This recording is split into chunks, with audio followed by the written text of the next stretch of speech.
The Frogs Who Desired a King. The Frogs Who Desired a King is one of Aesop's fables and numbered 44 in the Perry Index. Throughout its history, the story has been given a political application. According to the earliest source, pThis, the story concerns a group of frogs who called on the great god Zeus to send them a king. He threw down a log, which fell in their pond with a loud splash and terrified them.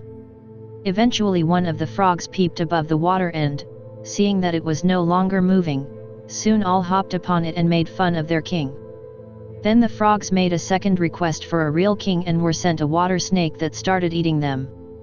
Once more the frogs appealed to Zeus, but this time he replied that they must face the consequences of their request. In later variations of the story, the water snake is often replaced with a stork or heron. The original context of the story, as related by pThis, makes it clear that people feel the need of laws but are impatient of personal restraint. His closing advice is to be content for fear of worse. By the time of William Caxton, who published the first version in English, the lesson drawn is that he that hath liberty ought to keep it well, for nothing is better than liberty. In his version, it is a heron rather than a snake that is sent as king. A later commentator, the English royalist Roger Lestrange, sums up the situation thus: the mob are uneasy without a ruler. They are as restless with one, and oftener they shift, the worse they are, so that government or no government, a king of God's making or of the people's, or none at all, the multitude are never to be satisfied. Yet another view was expressed by German theologian Martin Luther in his On Governmental Authority. There he speaks of the fewness of good rulers, taking this lack as a punishment for human wickedness. He then alludes to this fable to illustrate how humanity deserves the rulers it gets: frogs must have their storks. The author Christoph Mura has a similar sentiment in his emblem book XL Emblemata Miscela Nova. Under the title Freiheit there is a verse that warns that those who do not appreciate freedom are sent a tyrant by divine will. The story was one of the 39 Aesop's fables chosen by Louis XIV of France for the Labyrinth of Versailles, a hedge maze of hydraulic statues created for him in 1669 in the gardens of Versailles, at the suggestion of Charles Perrault. It is likely he was aware of its interpretation in favor of contentment with the status quo. Jean de La Fontaine's fable of Les Grenouilles qui desirent un roi follows the pThis version fairly closely and repeats the conclusion there. In setting the scene, however, he pictures the frogs as tiring of their democratic state, taking in 1668 much the same sardonic stance as Roger Lestrange would do in 1692. La Fontaine was writing shortly after the restoration of the monarchy in England following a period of republican government. Lestrange made his comment 3 years after a revolution had overthrown the restored regime and installed another.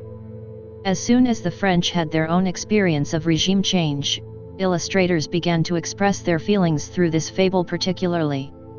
A cartoon dated 1791 pictures frogs fleeing into their pond from a party of armed frogs, in reference to Jean-Sylvain Bailly's calling out the troops to disperse rioters after the decapitation of the king. In the following century, the caricaturist Grandville turned to book illustration after a censorship law made life difficult for him. In his 1838 edition of La Fontaine's Fables, it is a recognizably imperial stork who struts through the water wearing a laurel crown, cheered on one side by sycophantic supporters and causing havoc on the other. Ernest Grisot was the son of French political refugees from yet another change of regime. His horrific picture of a gruesome skeletal stork seated on a bank and swallowing his prey appeared in an edition of Aesop's Fables from the 1870s. It is his comment on the Second Napoleonic regime that had driven his parents into exile. The gloom of 19th-century illustrators was mitigated by a more light-hearted touch in the following century. In the 1912 edition of Aesop's Fables, Arthur Rackham chose to picture the carefree frogs at play on their king log, a much rarer subject among illustrators.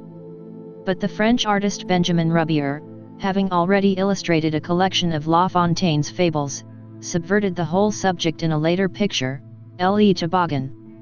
In this, the stork too has become a willing plaything of the frogs as they gleefully hop onto his back and use his bill as a water slide.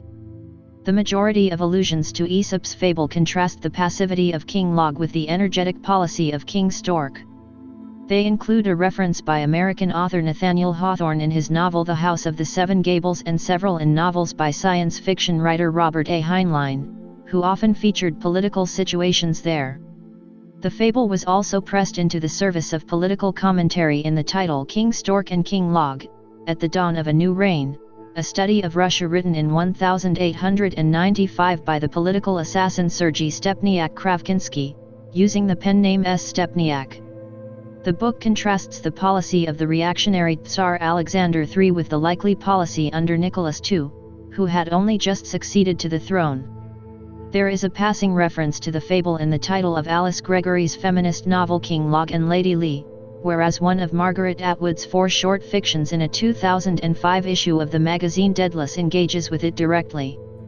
Entitled King Log in Exile, it features the deposed king musing on his ineffective reign, gradually illustrating that his inertia hid not harmlessness, but a corrupt selfishness. 2 modern poetical references are dismissive. Tom Gunn alludes to the fable in the opening stanzas of his poem The Court Revolt. The situation described is a conspiracy in which many courtiers connive out of sheer boredom. King Stork was welcome to replace a log. New Zealand poet James K. Baxter, on the other hand, expresses a preference in his epigram Election 1960. A democratic people have elected King Log, King Stork, King Log, King Stork again. Because I like a wide and silent pond. I voted Log. That party was defeated. W. H. Auden recreated the fable at some length in verse as part of the 3 moralities he wrote for the German composer Hans Werner Henze to set for orchestra and children's chorus in 1967. The theme of all 3 is the wrong choices made by people who do not sufficiently appreciate their good fortune when they have it. The first poem of the set follows the creature's fall, from a state of innocence when in the first age the frogs dwelled at peace, into dissatisfaction, foolishness, and disaster. 2 centuries earlier, the German poet Gotthold Ephraim Lessing had given the theme an even darker reinterpretation in his The Water Snake.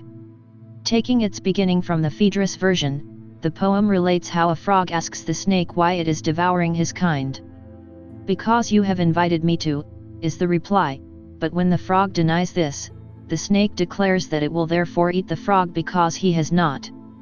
Part of a set of variations on Aesopic themes, this appears as the last in Gary Bacloun's recent setting of 5 fables by Lessing. Earlier settings have included one by Louis Nicolas Clairambelt of words based on La Fontaine's fable and Louis Lacombe's setting of La Fontaine's own words for 4 men's voices as part of his 15 Fables de La Fontaine. It also figures as the third of Maurice Thiriot's 3 Fables de La Fontaine for 4 children singing a cappella. In 1922, Polish animator Władysław Ster was produced a stop-motion animated film based on the tale in Paris entitled Les Grenouilles qui demandent un ROI. The final episode of the BBC series I, Claudius, following the frequent allusions in Robert Graves' source novel Claudius the God, was titled Old King Log. In it the aging emperor refers to himself as such, to the confusion of his advisors.